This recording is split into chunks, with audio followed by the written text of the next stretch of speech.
Agora nós vamos estudar alguns elementos da cinemática.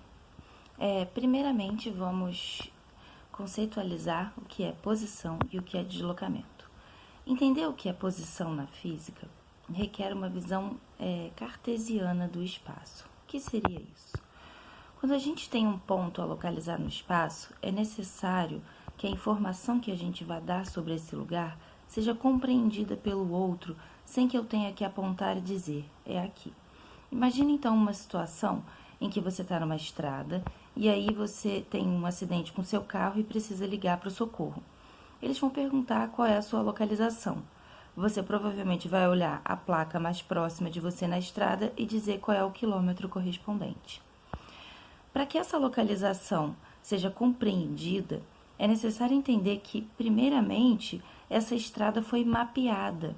Ela foi previamente mapeada por algum departamento que escolheu um lugar para ser o ponto de início, onde seria o quilômetro 1, e a partir dali, num determinado sentido, esse valor iria aumentar, e no sentido oposto, então, o valor iria diminuir.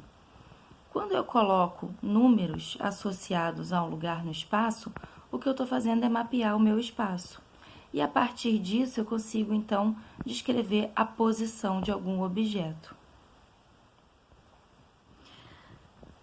Assim sendo, eu posso calcular o deslocamento de um ponto até o outro.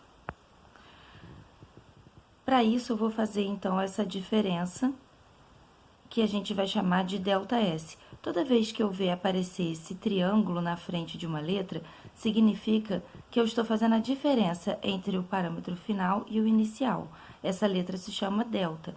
Então, ΔS é a posição final menos a posição inicial. Repare, a posição 50 km quer dizer que ele está a 50 km do que teria sido chamado de zero. E a posição 180 km também está referenciada nesse mapeamento do espaço. Então, aqui, se eu for considerar a cidade de Anápolis, ela tem a posição 1 igual a 50 km. Se eu inicio, então, meu movimento aqui e vou até Brasília, a posição 2 vai ser 180 km. Qual seria, então, o deslocamento de Anápolis até Brasília? Para isso, eu vou usar essa fórmula aqui. Vou fazer o meu ΔS, que é o deslocamento, é a distância de um ponto até outro ponto. Então, a posição final, onde eu cheguei, é a posição 180. Menos a posição inicial de onde eu saí, é a posição 50. Se eu fizer esse cálculo, vai dar 130 quilômetros. Isso quer dizer, então, que esse foi o meu deslocamento de Anápolis até Brasília. Mas e se eu fizesse o caminho inverso? E se a minha posição inicial fosse em Brasília? E aí a minha posição final, S2, fosse em Anápolis? Isso ia implicar no seguinte: o meu ΔS aqui, ele seria a posição final, que agora é Anápolis, então é 50 quilômetros, menos a posição inicial, que é Brasília, que é 180 quilômetros. Isso vai dar para mim um resultado negativo de 130 quilômetros. Vamos interpretar o que esse resultado quer dizer. Eu entendo que quando eu vou medir o comprimento de algo, não tem sentido eu dizer que essa coisa mede menos 5 metros. Eu não tenho um armário de parede que mede menos 2 metros. Isso não faz o menor sentido quando eu quero medir o tamanho de alguma coisa. No entanto, nós aqui não estamos falando simplesmente de um comprimento. Nós estamos falando de um deslocamento. E nosso espaço, ele foi, então, previamente mapeado, como nós havíamos dito. Que diferença isso faz?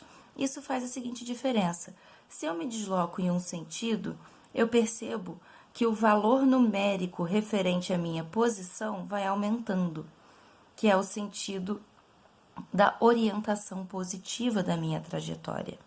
Já se eu me desloco contrariamente a essa orientação positiva da trajetória, o valor numérico da minha posição diminui. Isso quer dizer que com esse sinal que aparece aqui, eu consigo identificar qual é o sentido do meu movimento. E com isso, então, esses movimentos eles podem ser nomeados. Esse movimento, quando ele tem o mesmo sentido da orientação positiva da minha trajetória, se chama movimento progressivo. E movimento retrógrado, então, é o que tem orientação contrária à crescente da minha trajetória. Isso seria o análogo ao que a gente definiria, por exemplo, como movimento de ida e movimento de volta.